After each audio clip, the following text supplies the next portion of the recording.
Olá, profissional da área de saúde. Você está enfrentando os desafios da acreditação ONA? Está lendo o manual e está com dificuldades em interpretar aqueles requisitos?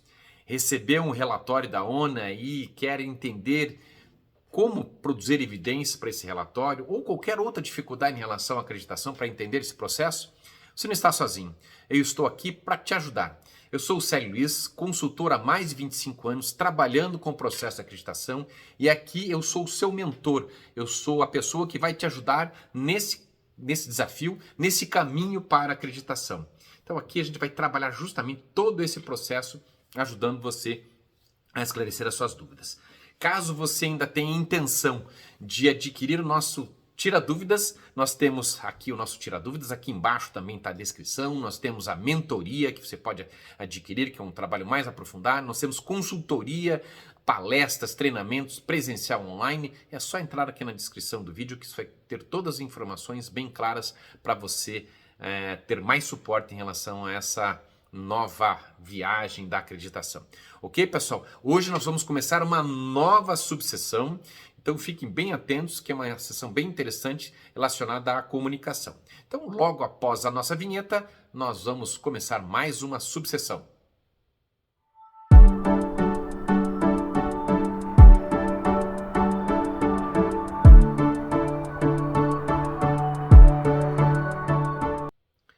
Lembrando, pessoal, que nós temos o nosso podcast. O que é o nosso podcast? É a coleção de todos os vídeos gravados até agora na sequência dos requisitos. Então, toda vez que a gente termina uma subseção, a gente coloca para vocês o bloquinho desses vídeos. Lembrando que eu vou gravando os vídeos na sequência, por exemplo, hoje eu vou gravar do 1 ao 6, então eu já coloco disponível para vocês. Daqui mais uns 2, 3 dias eu gravo da sessão 7 para frente. Mas no YouTube ele vai ficando de trás para frente. No podcast não. No podcast os vídeos estão desde a sequência dos requisitos. Fica bastante didático para você poder aprender. Lembro, se você não se inscreveu no canal, clica lá no sininho para receber as notificações. Dá um like, escreve algum comentário, faz a sua análise. Se tiver alguma dúvida, põe algum comentário que a gente vai ter o maior prazer em relembrar vocês a maneira correta de interpretar o manual e os requisitos da acreditação, ok? Vamos para a nova subseção? Estamos interpretando o manual da acreditação ONA, lembrando NA Serviços Hospitalares. E hoje nós começamos a sessão 1.10, Gestão da Comunicação, bem interessante, embora o texto do manual ele seja claro, mas tem alguns nuances que é importante a gente prescrever para vocês, para que vocês entendam e produzam evidências de maneira adequada. Então, na descrição da subseção, ele fala mais uma vez, o estabelecimento de meios de comunicação, tanto externa quanto interna, para que contemple o quê? Paciente-cliente, os acompanhantes, profissionais de serviço de saúde, os profissionais que atuam na área de saúde, as fontes pagadoras, as sociedades, órgãos de classe, terceiros, incluindo as situações de crise, ou seja, todos os stakeholders, ou seja, todas as pessoas envolvidas, todos os atores envolvidos dentro desse processo da área de saúde, para isso que serve essa subseção de comunicação. O padrão, de novo, estabelece estratégias, meios e canais de comunicação interna e externa, apropriada principalmente aqui ao perfil e à complexidade da organização. Vamos ao requisito número 1. Dimensiona recursos humanos, tecnológicos e insumos de acordo com a necessidade de serviço. De novo, pessoal, já falei isso em outras situações. O dimensionamento de recursos humanos, existem várias técnicas e principalmente que a gente pode aplicar aqui. O manual da ONU ele fala o seguinte, o dimensionamento de profissionais está alinhado a parâmetros técnicos oficiais. Eu não tenho parâmetro técnico oficial para definir quantas pessoas eu vou colocar lá no setor de comunicação, num saque. Percebe? Em alguns setores existem sim, mas aqui foi um copia e cola que muito provavelmente o pessoal da dona pegou e não se teve, não observou que não existe parâmetros técnicos para determinadas profissões.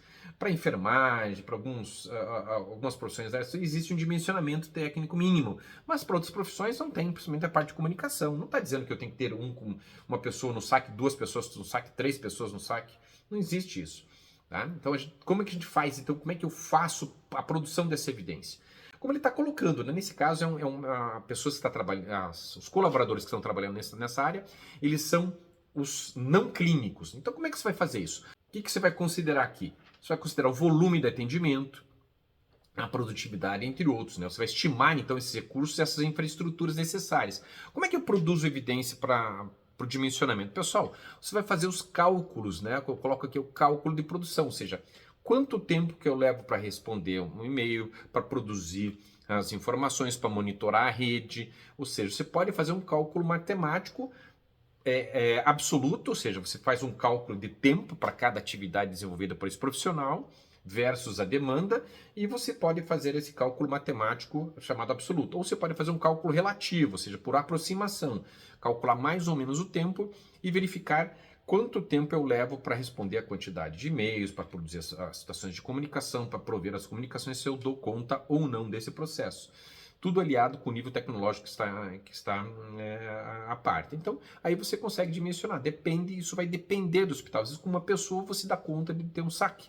Às vezes, vai precisar de 2 pessoas, porque a comunicação envolve marketing, envolve a comunicação institucional. Então, às vezes, você precisa de mais de uma pessoa. Às vezes, você precisa terceirizar empresas para fazer a comunicação.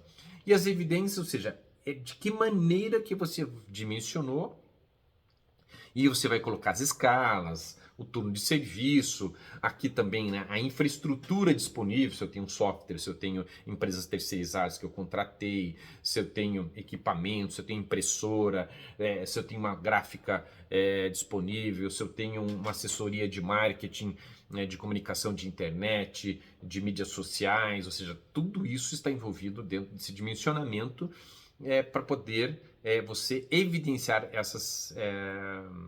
esse dimensionamento. Como é que você vai evidenciar isso? É a tua relação de serviço. Bom, eu tenho aqui para mídia social, eu tenho essa empresa, eu tenho aqui a gráfica que faz isso, eu tenho aqui o software que eu utilizo aqui para o saque. Então você vai, numa relaçãozinha, você consegue demonstrar e evidenciar as infraestruturas. A dica aqui, justamente que eu falei para você, é o cálculo de produção.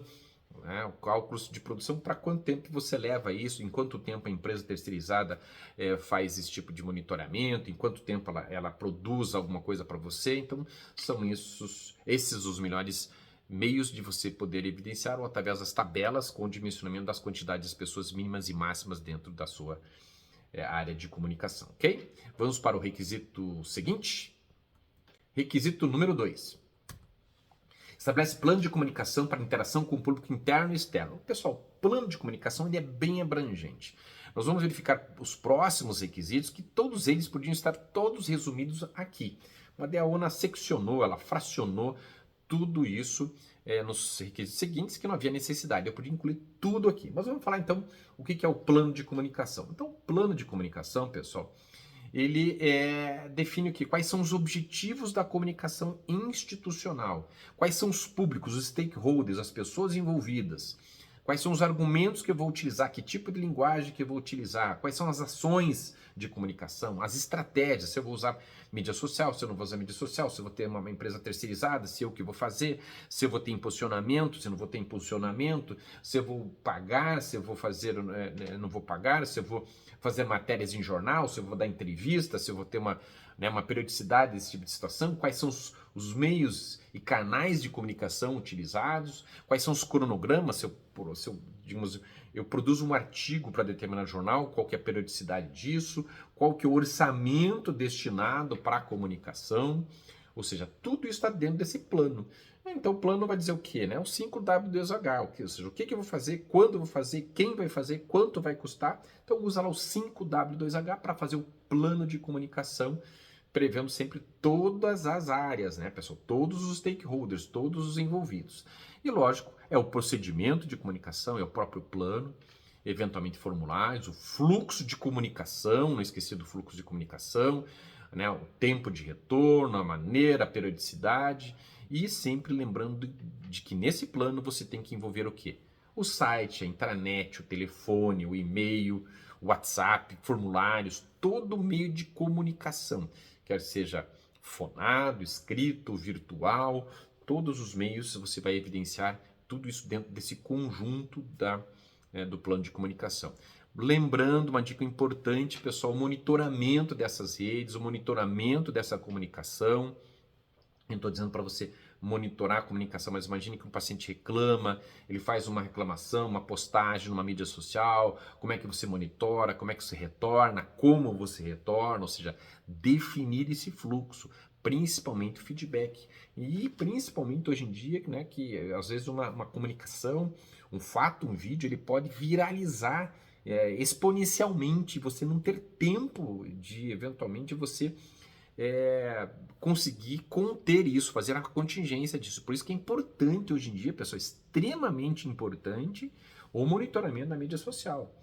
Então, e aqui o feedback, e aqui uma coisa extremamente importante, uma dica de ouro, a relação com a equipe. Então, houve um problema sério com a equipe, lá no atendimento, no pronto-socorro, numa unidade, numa UPA, por exemplo, o paciente, ele reclamou, discutiu com o médico, teve um problema muito sério lá, algo muito sério na discussão, alguém gravou alguma coisa, filmou alguma coisa, pessoal, o plano de contingência tem que estar atento, tem que estar monitorando toda a rede social nesse momento, tem que estar monitorando o que está acontecendo, porque eventualmente o nome da instituição vai estar viralizando lá e você não está sabendo, quando você vai ver já tem milhões de views. E isso pode comprometer a imagem do hospital. Então tome muito cuidado com o plano de comunicação hoje em dia com relação às mídias sociais. Então se você tem site, se você tem canal, se você tem lá um canal no Instagram, no TikTok, no YouTube, no próprio site, tome cuidado com essas mídias sociais, porque elas podem detonar com a imagem do seu hospital e às vezes você não consegue recuperar esse tipo de situação. Então tome cuidado com o monitoramento dessas redes sociais, ok? Vamos para o próximo requisito. Requisito número 3.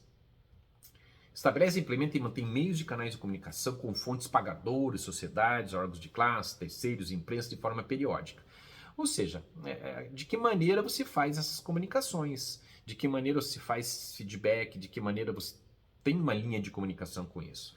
Então, de novo, né, ele fala assim, ó, define e divulga quais são os canais de comunicação externa com fontes pagadoras, ou seja, aqui está falando em rádio jornal, telejornal, imprensa, revista, televisão, ou seja, quais são os canais, de que maneira você tem essa periodicidade, qual que é o plano que você previu isso? Espera um pouquinho, eu estou monitorando lá o telejornal, eu estou monitorando o que está sendo descrito na mídia, em algum jornal, em algum veículo de comunicação, na imprensa, ou seja, de que maneira que eu faço esse meio de comunicação, ou seja, de maneira periódica, de que maneira eu monitoro isso, quais são os canais ativos e monitoramento desse pessoal envolvido que eu acabei de falar lá atrás, então é tudo mais ou menos redundante. Então, de novo, está envolvido com o plano, está envolvido com o fluxo, está envolvido com as regras estabelecidas e, de novo, pessoal, as dicas importantes é o monitoramento disso, importante ter monitoramento dessas redes sociais, o fluxo, principalmente em relação ao feedback, o feedback, como é feito esse feedback. Então, noticiou a imprensa, noticiou, chegou um repórter no seu hospital, na unidade básica de saúde, que teve um evento, um caso, quem que responde, quem que atende, como responde, de que maneira é feito isso, qual que é o nível de transparência, qual que é a disponibilidade com a imprensa, entendeu? Qual que é a padronização, ou seja, e quais são as responsabilidades, quem dá entrevista, como é feita essa entrevista, de que maneira isso é padronizado. Pessoal, a imprensa não adianta pegar assim, ficar ali meia hora para dar definir quem é que vai responder o repórter. Já era, entendeu? O repórter ele vai dizer assim que manteve contato, que procurou que o hospital, que a unidade básica de saúde, que a clínica não deu retorno. Então tem que estar, chegou um repórter, teve um problema, quem que dá a resposta? Não, pera um pouquinho, chama lá o repórter para tomar um café, ó, senta aqui, toma um café, já estou chamando a pessoa, já aciona plano de contingência, já verifica o que está acontecendo, se é uma contingência, se é uma ação tranquila, ou seja, qual que é o fluxo? Qual que é o fluxo para atender esse pessoal de mídia, esse pessoal de repórter, de que maneira você faz isso para conter ou para prover alguma coisa nesse sentido, ok, pessoal? Então, importante aqui, pessoal, dica de ouro, monitoramento, fluxo e padronização das responsabilidades em relação a quem dá entrevista e como faz, ok? Vamos ao próximo requisito? Requisito número 4. Estabelece, implementa e mantém meios de canais de comunicação com o paciente, cliente e acompanhantes. Pessoal, é definir de que maneira são os canais de comunicação interna para os pacientes, clientes e seus acompanhantes. Definir quem são os responsáveis pelo processo, em receber, analisar, ou seja, o canal de comunicação, suas manifestações dos clientes. De que maneira eu vou tabular isso, eu vou monitorar isso, né? De que maneira eu vou divulgar esses canais de comunicação. Então, quais são as evidências? É o procedimento, o próprio plano, a tabulação dessas informações, os indicadores das causas, né, das manifestações, críticas, elogios, pedidos, é o saque, é a ouvidoria, são os formulários eletrônicos, físicos, os aplicativos que você pode utilizar, serviços de tradução, de adaptação, os guias e orientações, a divulgação dos seus direitos e deveres. Então, esse plano de comunicação interna tem que prever, inclusive, se você, de repente, for atender, se for o perfil do seu hospital, um estrangeiro que não fala o português, quem atende, quais são as contingências. Espera um pouquinho, chegou lá um chinês. Qual a pessoa que vai atender esse chinês? Quem vai atender se chegar lá um russo? Não, Célio, mas como é que eu... E não falam inglês. Então, quais são as contingências? Pessoal? Chega o paciente lá e isso não é possível? Se dependendo do teu hospital acontecer, qual que é o plano de contingência? Como é que você vai atender essas pessoas? De que maneira você vai procurar? Quem que é a pessoa de contato para você fazer isso no caso de uma emergência, numa situação, seja... Isso que a gente precisa definir nesse plano de comunicação interna.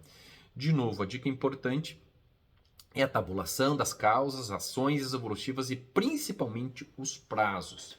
Então, se você tiver um saque, pessoal, não adianta você ter um saque, um formulário, um aplicativo, e o paciente, o cliente, fez a manifestação, ele não sabe se recebeu, se o aplicativo recebeu a informação, se não recebeu a informação, se vai dar retorno, se não vai dar retorno, quando vai dar retorno. Não, qual que é a regra? Qual que é o procedimento? Qual que é a regra? Qual que é o padrão da comunicação? E aqui, pessoal, de cada 10 hospitais, 9 cometem esse erro. Qual que é o fluxo? Acabei de fazer uma reclamação. E daí? O que vai acontecer? Quando eu vou receber? Quais são as providências? O que foi resolvido? Quando vai ser resolvido? Então esse fluxo, se não você recebe uma reclamação, leva 30 dias, resolve o problema e o paciente fica sabendo do que está acontecendo. Então o fluxo completo de feedback. Então se eu faço uma manifestação, se eu fiz um elogio, se eu fiz uma solicitação, tem que ter um feedback nisso. Tem que ter um retorno disso. Como que é feito esse retorno? De que maneira é feito o retorno? Quem dá o retorno? Bom, fiz uma reclamação contra o médico. Quem é que responde? Então, muito provavelmente vai ser o diretor clínico, o diretor técnico vai dar um parecer. Quem é que vai assinar essa reclamação? Quem é que vai validar essa reclamação? Quem é que como vai ser retornado para o paciente essa informação? De que maneira? Lembra que tem que ter um fluxo aqui, pessoal, definindo todo esse processo. Por quê? Porque imagine da maneira como que eu respondo de uma reclamação, eu posso produzir prova contra mim mesmo. Então tem que ter um fluxo definido nesse canal de comunicação, inclusive para passar pelo jurídico. O que eu devo falar, o que eu não devo falar, como eu devo falar, de que maneira eu devo falar. Então, crie esse fluxo de comunicação, ok? Vamos para o próximo requisito? Requisito número 5. Estabelece, implementa, mantém meios de comunicação ou canais de comunicação entre diferentes níveis hierárquicos e perfis profissionais da organização. Pessoal, é como você faz a comunicação interna. Né? Então, aqui, detalhe em política comunicacional, os meios e canais de comunicação e quais os públicos esperados para a comunicação. Ou seja, é o procedimento, como é que você se comunica com o corpo clínico, de que maneira você passa para o corpo clínico lá as metas, para a equipe técnica, para a enfermagem, para o pessoal da manutenção, ou seja, é a padronização do fluxo de comunicação, como que chegam as informações. Ou, por exemplo, lá o plano de saúde altera alguma coisa, lá o faturamento fica sabendo e leva 3 meses para passar a informação para a recepção. Ou seja, qual que é o fluxo de comunicação, qual que é o padrão desse canal de comunicação, qual é o canal? O que eu uso como padrão deles? É o WhatsApp? É o e-mail institucional? É o telefone? É o mural? Qual que é o padrão? O que eu defino como padrão dentro da minha instituição? É isso que ele está colocando. Estabelece, implementa e mantém meios de canais de comunicação entre os diferentes níveis hierárquicos. Ou seja, de que maneira lá o planejamento estratégico chega lá para a pessoa de base, para a pessoa mais humilde, para a função mais humilde dentro da instituição? Ou seja, profissional, como é que ele sabe disso? Como é que são as comunicações internas? Qual que é o canal padronizado? Ou então uma hora eu mando por e-mail, uma hora eu mando por WhatsApp, uma hora eu deixo no mural. Ou seja, qual que é o padrão? O que eu defino no mural? O que eu defino pelo WhatsApp? O que eu defino pelo e-mail? Como é que eu evidencio que a pessoa leu, que não leu? Ou seja, esse é o perfil e ou seja, como é que eu mantenho isso? Né? De que maneira eu definir isso? Eu vou estar dizendo aqui no procedimento, ok? Requisito número 6.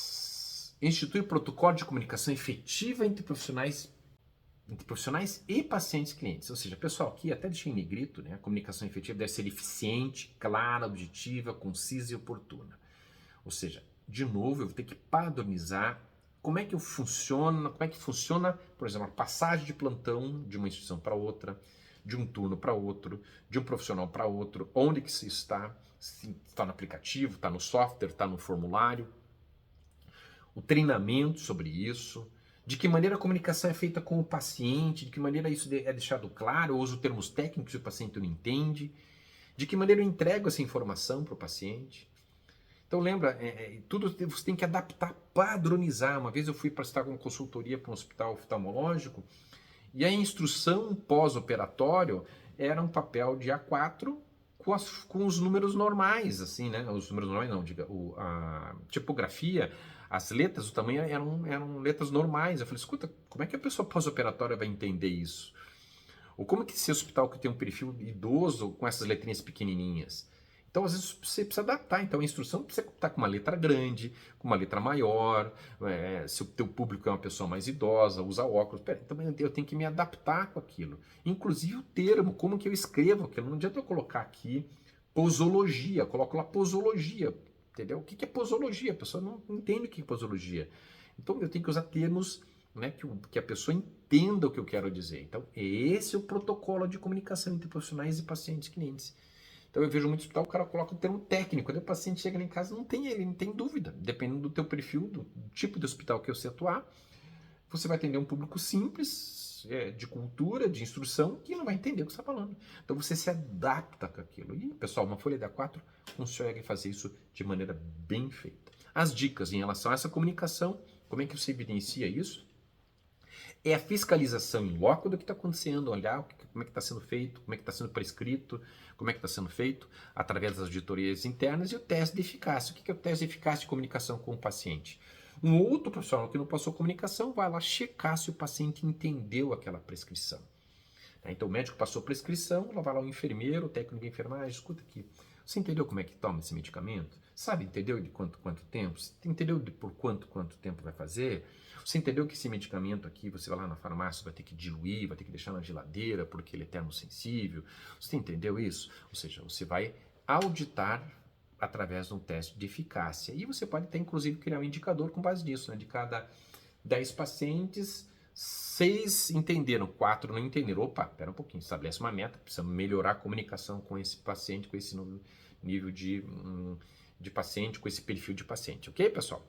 Então, pessoal, a gente chegou aqui ao final de mais um grupo de sessão de requisitos. E se você gostou do nosso perfil, do nosso vídeo, desses requisitos, deixa um like, faz alguma comunicação, escreve alguma coisa para nós aí, compartilha com alguém da área de saúde, com qualquer um, compartilha com seu chefe, com seu colega, olha que vídeo, para que o YouTube entenda como é relevante esse assunto sobre acreditação e a gente consiga atingir mais pessoas e resolver esse problema para você, te ajudar dentro deste tema que é a acreditação ONA. Lembrando mais uma vez, nós temos aqui o Tira Dúvidas, é só entrar no site, entrar aqui na descrição, nós temos lá, você consegue agendar online, agenda online, faz o pagamento online, você consegue fazer tudo isso de maneira online. Nós temos também a mentoria, que aí nós temos também a descrição aqui embaixo do vídeo, que você consegue fazer o contato, e aí a mentoria é algo mais profundo, mais complexo, e para destinado a profissionais que estão querendo realmente se aprofundar nesse assunto. Também trabalhamos com consultoria, treinamentos, palestras, presencial, online. É só entrar aqui na descrição que você consegue ter mais informações. Ok, pessoal? Até o próximo vídeo.